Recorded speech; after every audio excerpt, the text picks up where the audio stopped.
big old Jared Haas. I call him Big Haas. The week off. So the host of the Frontstretch podcast with Bryan Nolen, Bryan Nolen here. Alongside me is the guy that's covering the races from the track, Mr. Brad Harrison. Brad, in the past 24 hours, we've seen almost a little bit of everything at Atlanta Motor Speedway in terms of weather, rain, heavy rain, lightning, clouds, sunshine, so on and so forth. I think the only thing we didn't see was snow, and I'm pretty sure we wouldn't see snow in July, my friend, but I don't know how, but we got the Xfinity race off and rolling, and a little anticlimactic, so to speak. Before we dive into the Cup Series, thank you so much for coming on the program, and give me your thoughts on the anticlimactic finish of the Xfinity race. Well, I'll be honest, it really felt like two races because I think you had the expectation after March, everything's going to be crazy all over the place, and it was really the opposite. It really, I saw someone on social media points out, it really felt like, if any of our listeners, you remember Daytona and Talladega in the mid-90s, it felt a little about like that, how you had about 6, 7, 8 cars that could break away, single file or so, and then there was the pack that got spread out. They saw today, a lot of it was, because you got to remember back in March, it was 50 or so degrees cooler. Today it was, because even with the rain earlier clearing out, it was very, very hot, steamy, and sticky. So when you have a hot, slick track, you're going to have that. I mean, because even in the first 11 laps today, you had 2 cars spin out by themselves, and multiple drivers talked about almost, losing these things. It was a little bit of a handful. So I think that heat made it slick, and it threw a lot of drivers. It threw a lot of drivers off today, I think. And I think that was a factor but it was just tough to really make a run late in the race today.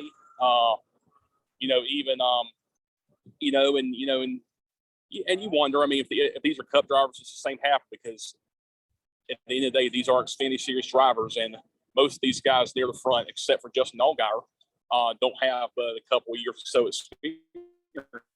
So I think it's a factor of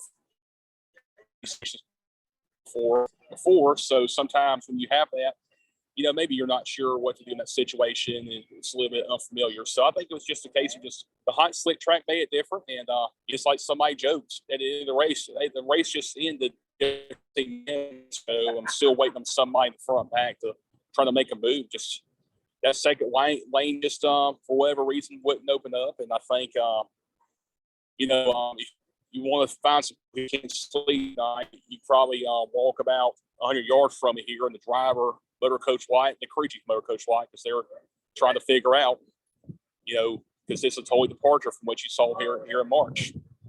Yeah, it's interesting to me here, Brad, how we saw one line work, and that was the high lane, and then the bottom lane, it just could not get moving. And I was looking at the laps just counting down from 13 to 12, and then went down to 8, and then 4, and then 3, 2. I was like, make a move, and nobody made a move until probably the final lap. Hemrick went on the low side, but even then, the low side it would not work for whatever reason.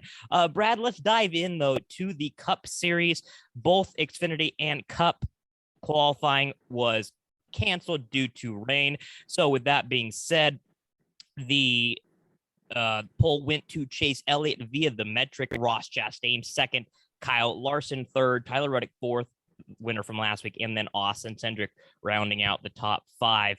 Hometown kid starts on the pole. We saw his teammate win in March.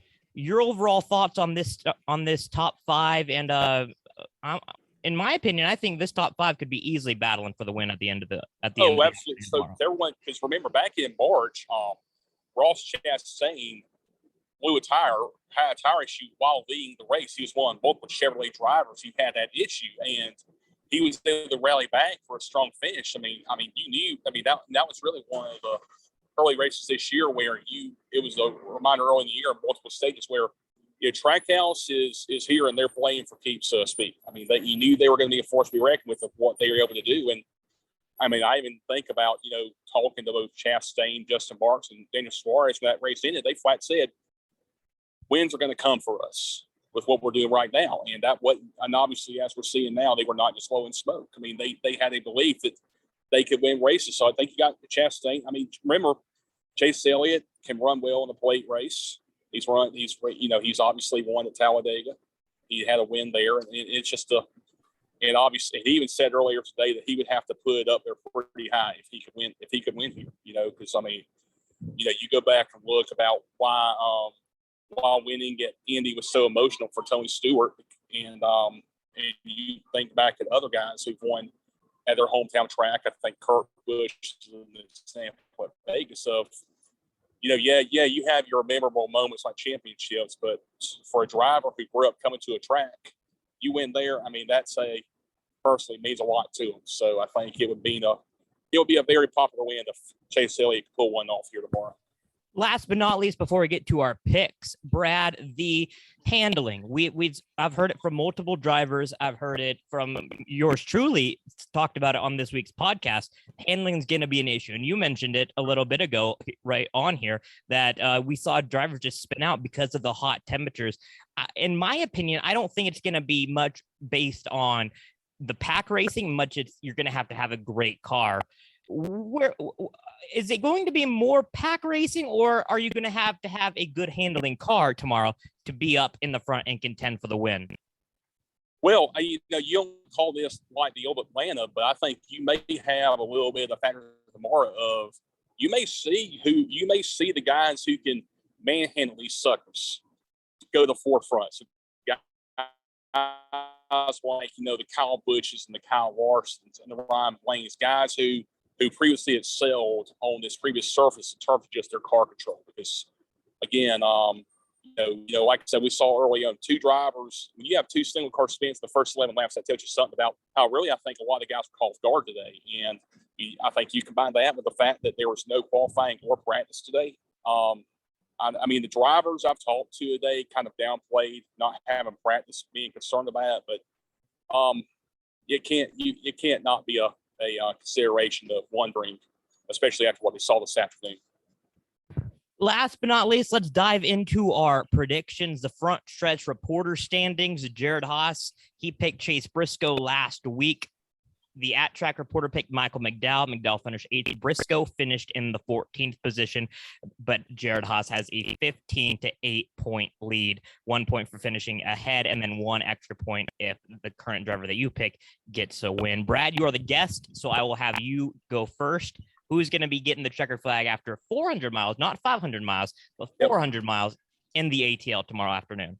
I think you got to go with Ryan Truex. I think it's a thing where, they're in that boat of they're kind of hanging on that threshold on points right now. And as we've seen recently, you may have to win to get in with the number of drivers who won already this year. So I think given what Truex is on plate tracks and overall, I think Truex would have to be the pick from my standpoint. You're going to go with the 19 car, Martin Truex Jr. Brad, I'm going to go with the guy that also has not won this year. However, he is very, very dominant in super speedways. I know this is a little bit different, but I'm going to go with Ryan Blaney. I think the number 12 car has been he was in contention in March. He's won at Daytona before in the summer time. He won at Talladega before, so I'm going to go with the 12 car, Ryan Blaney. That sounds good. Brad, any final thoughts on what to expect? Any predictions, any bold statements that you want to see happen tomorrow, or any final thoughts, my friend? Well, I'll be honest. I think the heat may be a factor. If the heat index is what it was today, it could really affect drivers over 400 miles. Even today after the race on pit road when the race is over, not long after he got out of the race cars, somebody on the 9 team was giving Noah Gragson an ice pack to ice down with. I mean, he looked pretty exhausted. Now he didn't. Now he was fine because at one point in victory lane he went to congratulate Austin Hill and grabbed himself a basket of peaches in victory lane. So he was well enough to congratulate the race winner and grab a Georgia peach to go with it. But I think you factor in that tomorrow, 154 miles, and especially if we don't have rain in the morning, it could be a factor tomorrow. I'm going to be looking forward just to seeing the hot temperatures. Obviously, there's rain in the forecast, but hot temperatures equal not so good handling cars. hot slick conditions, I'm going to be looking for Kyle Larson, like you said, Kyle Busch, among maybe even some dirt guys, because they know how to handle these cars. So I'm definitely going to be watching for just the comers and goers. That's for sure.